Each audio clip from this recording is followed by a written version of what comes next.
Thanks for listening to the Jason Smith Show with Mike Harmon podcast. Be sure to catch us live every weeknight, 10 p.m. to 2 a.m. Eastern, 7 to 11 p.m. Pacific on Fox Sports Radio.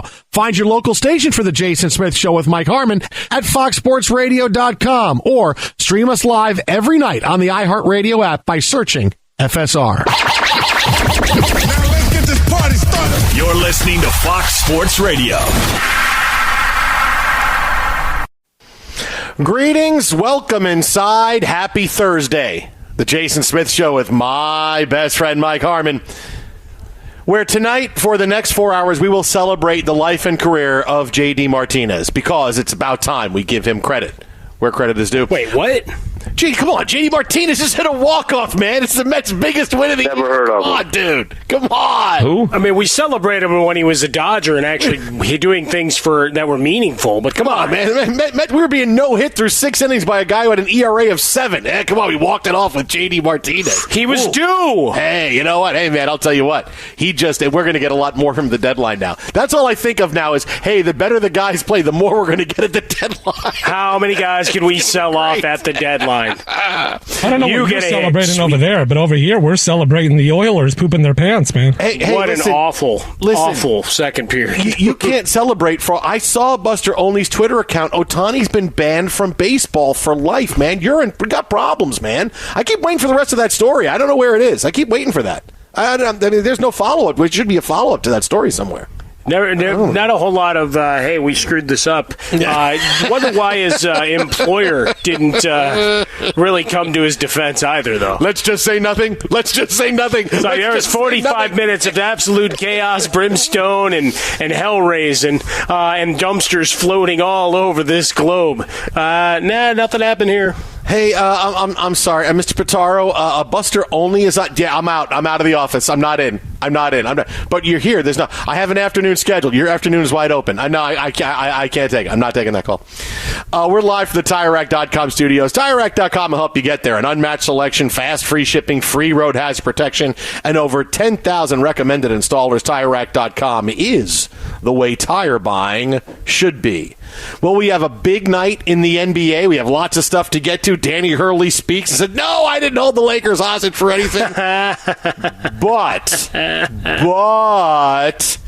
we had a seismic NFL story break a couple of hours ago. And I got to say, if you asked me, I said, I knew this was coming, and I knew it was a bad idea, and it's a bad idea.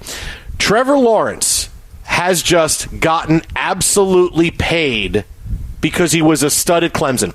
Lawrence gets a 5-year, $275 million contract extension. $200 million of it is guaranteed. $142 million in signing bonus. The average salary, when you divide it all up, $55 million a year. That ties him with Joe Burrow for the top mark in that category in the NFL. So the two quarterbacks now who have set the quarterback market are Joe Burrow and Trevor Lawrence. So let's examine this for a second, shall I, before I tell you again what a bad idea this was for the Jaguars. Joe Burrow, I get it, right? Guy went to the Super Bowl. He is that good. His problem is staying on the field. That's going to be the question mark. But if Joe Burrow was the guy, because look, when guys come up and they're worthy, they set the market. That's kind of how it goes.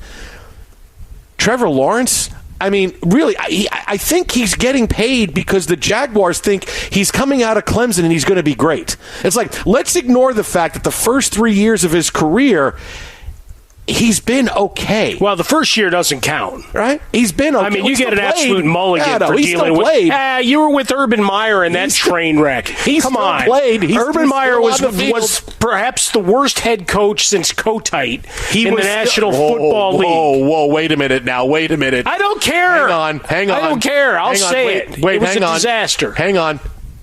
No, Kotite was worse. Okay. All right, I had to go back and think. You had to think about it for a second. Because you know where it comes back to? It comes back to Kotite, not because the Jets were so awful on the field, but he was the guy that cast the vote when they said, we're coming up in the draft. The scouts are split. Do we take Al Toon or Jerry Rice. And he said, take Altoon out of Wisconsin. Jerry Rice, I don't know that he can get separation at the next level. So the Jets took Altoon. All right, that's why it's go tight. Forget about 1-15. No. Forget about all that. He was the one that said, no, I would take Altoon, so they took Altoon. Altoon had 517 career receptions. Altoon was 6,600 yards. Altoon was really good. He had a good career, a couple of 1,000-yard seasons. He barely missed a third time. Dude, Altoon was good. We missed on the best wide receiver in the history of the game. I'm trying here. Because if you're going to put that up as the hallmark of why this is a disaster, the guy he picked actually was pretty damn good. Yeah, no, the guy Normally was, hey, that guy sucked and was washed out of the league in 8 games. Well, no, Altoon had a nice shot. And his name was Altoon. Yeah. No, that's normally how it goes for the Jets.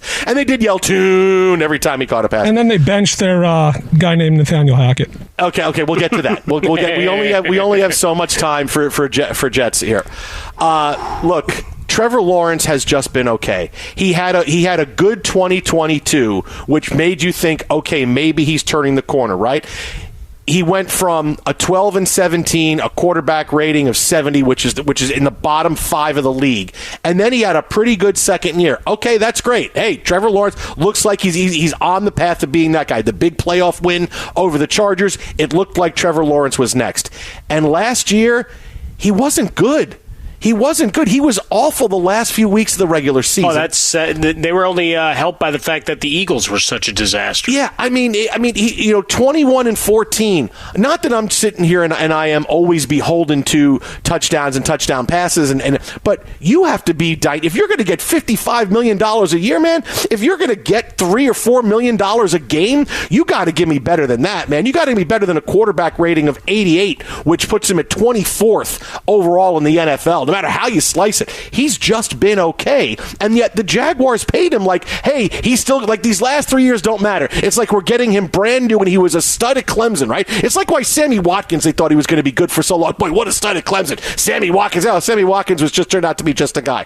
Trevor Lawrence is smack dab in the middle of quarterbacks in the NFL right now. If you were saying who do you want for this next couple of seasons in the NFL, Trevor Lawrence is in the middle. There are 12 to 14 guys you would take over him, but he's getting paid because he was supposed to be next, and the Jaguars still like, we don't want to lose him, we don't want to start over. I understand that, but dude's got to understand where he is in the NFL. All right, yes, we won the playoff game against the Chargers 2 years ago. That was awesome. What a great comeback. But look at what you've done, man. You've not been good.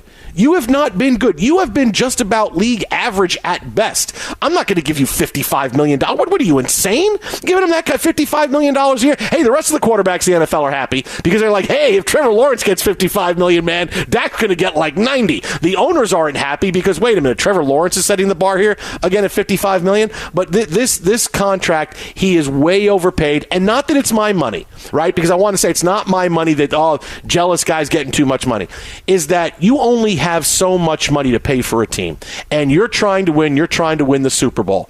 And when you have a guy taking up 20 to 25% of your salary cap, you don't have room for the better players you're going to need to bring in. If you're giving a guy $55 million, this guy's got to be a Pro Bowl, all-pro level quarterback, man. You can't just be some guy that, hey, he can be a Pro Bowl replacement when 3 guys say no because they're playing in the AFC playoffs. I mean, like, this is a guy that I don't know the next Pro Bowl he's even going to make, right? Like Trevor Lawrence, he's just not been good. He doesn't take care of the football. He throws too many interceptions. Like, to pay the guy because he's league average, okay, great. You want to extend him 25, 30, okay. But to take up that amount of your salary cap is just insane. And all you've done is make it more impossible to keep good players because you need good players around him. He had the best wide receivers you could possibly put around him last year. You had Ridley back from suspension. You had Christian Kirk, who turned into a superstar. You were on Christian Kirk from the beginning of the year last year, how good he was. And still, this is where you're at now. Right? And Ingram coming out. What a great tight end he was. And you're coming off a year where, hey, in 16 games, 21 touchdowns, 14 picks. This is not $55 million a year, man. I looked at this and I just said, wow. This said mistake. I said just blinking in red light saying mistake, mistake, mistake. That's his whole thing.